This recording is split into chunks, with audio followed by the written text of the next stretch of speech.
네, 전 세계 곳곳의 다양한 이슈 짚어보는 국제 뉴스 코너입니다.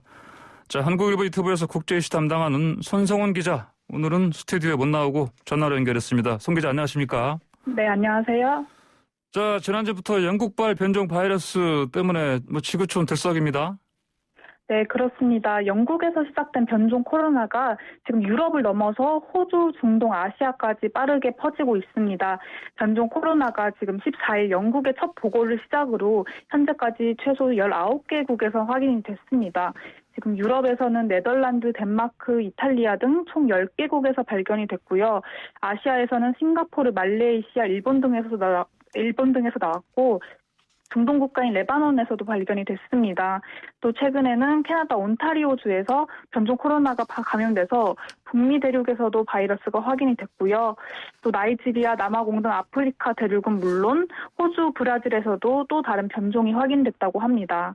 그래서 지금 영국발 입국을 제한한 나라도 한국을 비롯해서 50여 개국에 달하는데 사우디아라비아, 오만, 쿠웨이트 등은 또 한 발 더 나아가서 국경을 일주일 동안 폐쇄해버렸고요. 일본도 오늘부터 소수 예외만 두고 외국인 신규 입국을 내년 1월 말까지 일시적으로 정지하기로 했고요. 미국은 오늘부터 영국발 항공기 탑승객 전원으로부터 출발 전 72시간 이내에 받은 코로나 음성 판정을 제출하도록 했습니다. 예, 자, 그러면 이 변종 바이러스가 전 세계로 또 확산되고 있다 이렇게 봐야 될 것 같은데, 그러면 기존 바이러스보다 이게 더 위험한 겁니까? 네, 지금 영국에서 보고된 이 변종은 전파력이 기존 코로나보다 최대 70%나 강하다 이렇게 알려져 있습니다. 지금 런던, 잉글랜드 동부는 변종 확산의 진원이 되면서 확진자 폭증 현상이 지속되고 있는데요. 영국의 통계청에 따르면 이들 지역의 확진자 3분의 2가 변종에 감염된 것으로 확진된 것으로 나타났고요. 지금 설상가상으로 영국엔 남아공 변종까지 상륙하면서 지금 23일 최근 남아공에 다녀온 영국인 2명이 현지 코로나 바이러스에 감염된 것으로 확인이 됐습니다. 그래서 영국과 독일, 스위스, 터키 등은 즉각 남아공의 국경을 걸어 잠갔고요. 근데 우려스러운 점은 지금 이 남아공 변종이 영국 변종보다 더 치명적이다라는 사실인데요. 남아공 변종은 강한 감염력은 물론이고 젊은이들에게도 쉽게 전파돼서 백신에 대한 내성도 훨씬 또 세다고 합니다. 실제로 남아공 대다수 확진자는 15에서 25세 사이 젊은 층이라고 합니다. 예. 네. 그러면은 우리 보통 코로나 바이러스 하면은 주로 고령층한테 큰 피해를 주는 걸 알고 있는데 남아공은 주로 15세, 25세 아주 젊은 층 사이에 퍼지고 있네요. 네, 그렇습니다. 예. 자, 그러면 이게 굉장히 어려운 상황인데 백신으로 그러면 이게 미리 대비가 되겠습니까? 네, 전문가들은 이 변종 바이러스가 전염력은 강해졌지만 그건 백신의 효과를 무력화할 정도는 아니다 이렇게 얘기를 합니다. 네, 화이자 CEO는 백신이 변종에도 효과가 있을 것으로 낙관한다고 밝혔고 아스트라제네카 측도 이번 변종은 단백질 스파이크 구조를 바꾼 것 같진 않다 이러면서 바이러스 변종에도 예방 효과가 있을 것이라 밝혔고요. 큐어백도 바이러스 변이를 계속 관찰하고 있다면서 이건 좀 바이러스가 확산할 때 흔한 일이다 이렇게 밝혔습니다. 예, 바이러스가 확산할 때 이 변종 바이러스 생기는 거는 흔한 일이다. 이런 얘기를 하고 있다고요. 네. 자, 현재 전 세계 백신 상황 어떻습니까? 네, 일단 유럽연합이 어제 27일부터 코로나 백신 대량 접종을 시작했습니다. 27일부터. 네. 네. 그래서 21일 날 EU 집행위원회는 화이자의 백신 사용 승인하면서 이날 프랑스, 이탈리아 등 대부분의 회원국이 지금 백신 접종을 시작했습니다. 예. 그래요. 그래서 미국의 경우는 지금 26일까지 13일 만에 총 194명을 접종 완료했다고 하고요. 지금 연방정부가 전국에 배포한 화이자와 모더나 백신 접종분의 20%나 달하는 수치라고 합니다. 5분의 1이 벌써 진행이 됐네요. 네, 그렇습니다. 그럼 연내 2천만 명 접종한다 그러던데 되겠습니까? 그러나 지금 접종 속도가 좀 당초 예상보다는 느려서 그 달성은 좀 어려울 것이다라는 게 중론입니다. 그래요. 남미 쪽도 진행되고 있죠? 백신 접종? 네, 남미도 크리스마스 이브인 24일부터 멕시코, 칠레, 코스타리카에서 화이자 백신 접종을 시작했습니다. 화이자 것으로요? 네. 자, 다른 주제 좀 볼까요? 지난 2004년 전이었죠? 영국에서 국민투표가 있었습니다. 뭐냐면은, 영국이 브렉시트 그러니까 유럽연합에서 탈퇴한다 이거 아니었습니까? 근데 이게 네네. 지금 마침내 뭐 절차를 마침표를 찍었다고요? 완전히 결별한다고 이제요?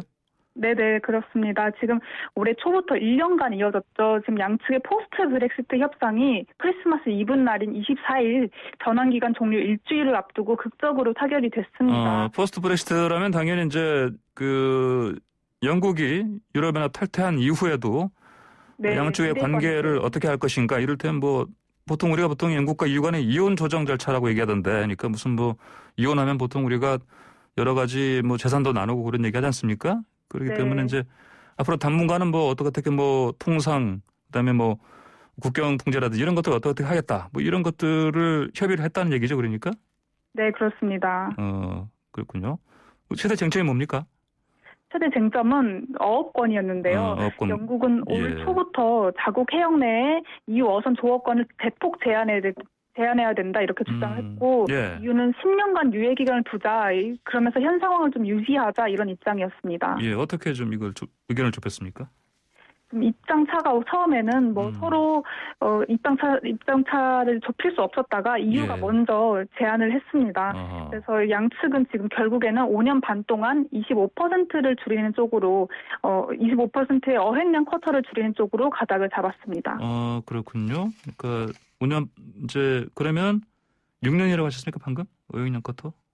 6년? 네, 5년? 6년 원래는 6년으로 이제 예. 제안을 했다가 5년 반으로 이제 가닥을 잡았습니다. 그렇군요. 그러면 이제 완전히 자 새해 1일부터 1월 1일부터는 완전히 남남이 된다는 얘기인데 달라지는 게 뭡니까? 네, 얼마 안 남았죠. 다음 달 1일부터인데요. 예. 일단 양측 구역에 관세 및 규제 국경이 세워집니다.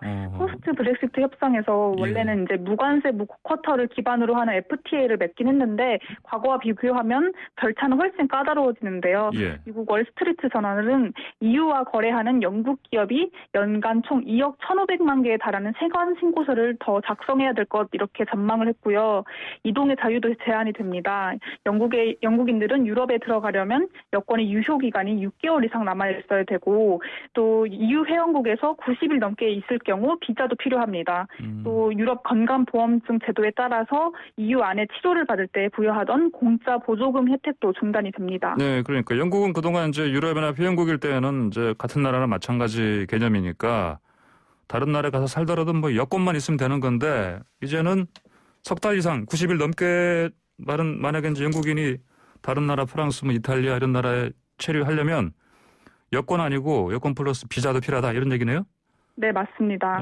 그럼 저 운전은 어떻게 됩니까? 영국에서는 뭐 영국인들이 유럽에 가서 운전하려면 그냥 해도 됩니까? 원래는 그동안은 영국에서 딴 운전면허증으로 유럽을 마음대로 오갈 수 있었는데 예. 이제는 별도의 국제 면허증을 소지해야 되고요. 네. 또 반려견을 동반해서 유럽을 여행하려고 해도 최소 3개월 전에 애완동물 보건 증명서를 또 제시를 해야 됩니다. 애완동물 보건 증명서, 네. 보건 증명서. 예. 네.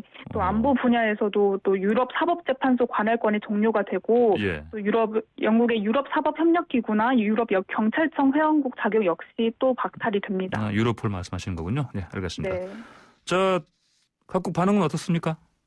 네, 일단 앙겔라 메르켈 독일 총리는 우리가 좋은 결과를 얻었다고 확신한다 이렇게 했고요. 예. 에마누엘 마크롱 프랑스 대통령은 뭐 유럽은 단결되고 자주적인 강한 미래를 기대하고 있다라고 얘기를 했습니다. 예. 그러면은 이게 이제 그렇다고 해서 EU하고 영국이 앞으로 뭐 어떻게 미래 관계를 설정하겠다라고 이제 합의는 했음에도 불구하고 네. 절차상으로는 아직 좀 남은 게 좀 있죠? 네, 그렇습니다. 지금 앞으로 양측이 마련한 합의안은 이걸 놓고 EU와 영국 의회 표결이 실시되는데요. 의회 표결이요. 예. 네, 영국은 당연한 절차죠. 예. 네, 영국은 휴회 기간이지만 30일 날 의회를 소집해서 표결을 실시하기로 했고요. 예. EU 대사들은 브뤼셀에 모여서 협상안을 검토를 했는데 이게 아직 비준은 안 됐고 비준이 되려면 27개 EU 회원국의 만장일치 승인이 필요하다고 합니다. 네, 각국 의회 승인 그다음에 그 EU 대사들이 모여서 그러니까 영국에서는 네. 이제 의회 소집해서 이제 표결하면 되는 것이고 네. 유럽연합 쪽에서는 그 유럽연합 회원국 대사들이 브뤼셀 네. EU 본부가 있는 브뤼셀에 모여서 이제 만장일치 네. 예, 그냥 뭐 이를테면 뭐 과반이라든지 뭐 3분의 2가 아니고 모두가 다 승인해야 된다. 네, 맞습니다. 예, 뭐 이게 워낙 오래 끌어온 문제니까 뭐 만장일치지만은 승인은 될 가능성이 높다고 하던데 그러겠죠? 네, 맞습니다. 네. 근데 미국에서는 또 난데없이 크리스마스 때 차량이 폭발했어요. 이게 뭐 테러라고 들렸는데 저는. 네네. 네. 지금 25일 날이죠. 오전 6시 30분쯤 미국 테네시주 내슈빌 시내 한복판에 주차되어 있던 레저용 차량이 폭발해서 3명이 부상했습니다. 사망자는 없었군요. 다행히. 네, 다행히 인명피해는 안 났는데 예. 당시 출동한 경찰이 곧 폭탄이 터진다는 녹음 내용이 스피커를 통해 방송되는 차량을 발견하고 주민들을 네네. 바로 대피시켰습니다. 아, 그래요? 그런데 테러라는 주장도 나오고 있는데요. 아직 근데 CNN은 26일 수사당국이 그 폭발 현장에서 사람의 유해를 발견했고 FBI는 지금 다른 용의자를 찾고 있지 않다라고 얘기를 했습니다. 사람 유해를 발견했다면 그러니까 이제 폭발 현장이라는 게 이제 차량이 폭발했으니까 네. 아무래도 차량 내부나 그쪽에서 뭐 사람 시신이 발견됐다 이런 얘기네요? 네, 맞습니다. 그래서 이 유해가 아마 이번 폭발 사건의 용의자일 것이다라고 보고 있다는 건데요. 예. 그러나 수사당국은 범인 지목에는 조금 신중한 입장입니다. 그렇다면은 이제 이른바 자살폭탄 네. 테러라면 이렇게 봐야 된다는 얘기네요? 네, 그런 주장에 지금 힘이 실리고 있습니다. 힘이 실리고 있지만 아직은 수사당국은 이 사람이 범인이다 이런 얘기까지는 아직은 하지는 않고 있다. 네, 그렇군요. 네. 자, 그리고 이제 이런 일이 또 이전에도 있지 않았습니까, 미국에서? 네, 미국에서 사실은 자동차 폭탄 테러는 좀 드물게 발생합니다. 그렇죠.